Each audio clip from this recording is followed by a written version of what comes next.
Olá, meus irmãos, graça e paz seja convosco. O título da lição de hoje é Morrer é lucro. Como entender essa palavra de Paulo diante de um contexto tão, tão delicado? Paulo estava preso, mas ele estava dizendo que para os filipenses, o lucro que ele teria de morrer era para o que ele queria alcançar, embora ele não mais visse. Por quê?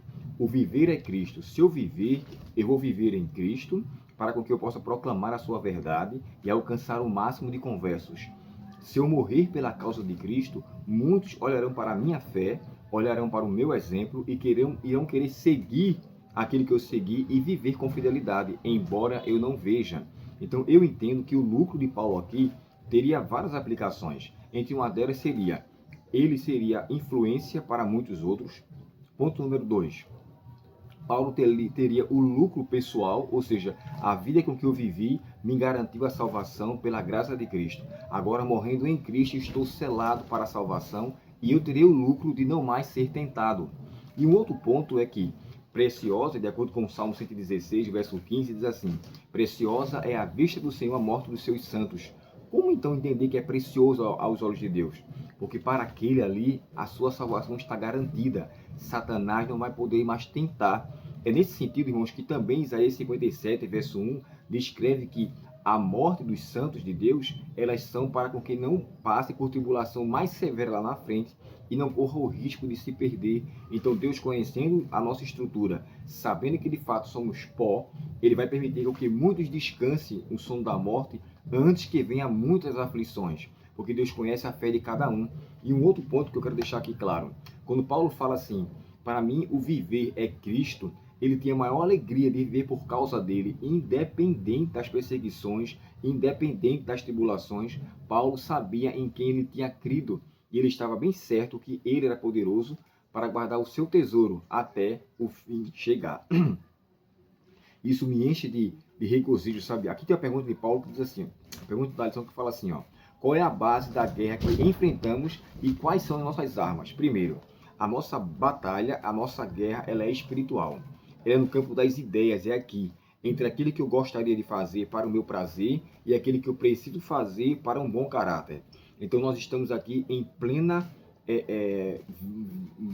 via de duas duplas, né? Ou melhor, mão de duas vias, tanto para ir quanto para voltar. Depende de nós se queremos seguir em frente ou retroceder no caminho.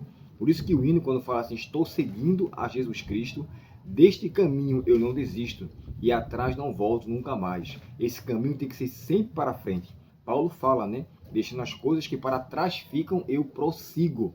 Esse é o foco. E aqui, nós entendemos que no campo das ideias é que acontece o grande conflito. É em nossa mente. Por isso que Paulo falou aos Filipenses também no capítulo 4, verso 8. Tudo que é verdadeiro, tudo que é puro, nisso pensai. Ou seja, seja isso que ocupe a sua mente. Ocupe a sua mente com aquilo que vai lhe trazer benefício. Irmãos, estamos vivendo um período muito delicado. É muita gente com crise de ansiedade, crise de pânico, depressão, estresse em grande escala. E isso nos faz entender que o nosso mundo, o nosso povo, os habitantes estão vivendo uma situação muito delicada. Há 30 anos atrás, na minha infância, isso não acontecia. Mas hoje é diversas vezes, tantas clínicas de tratamento, muitas pessoas aí se formando em psicologia porque sabem que a saúde das pessoas está em uma condição bem desfavorável. Então, assim, diante disso, nós devemos levar em consideração que nós precisamos ocupar nossa mente com tudo que é verdadeiro, amável, santo e justo. Porque ao ocupar nossas mentes com isso, nós estamos protegendo dos dados inflamados do inimigo. E o próprio texto aqui fala que nossas armas também são espirituais. A guerra é espiritual, logo nossas batalhas, nossas armas não podem ser carnais, precisam ser armas espirituais.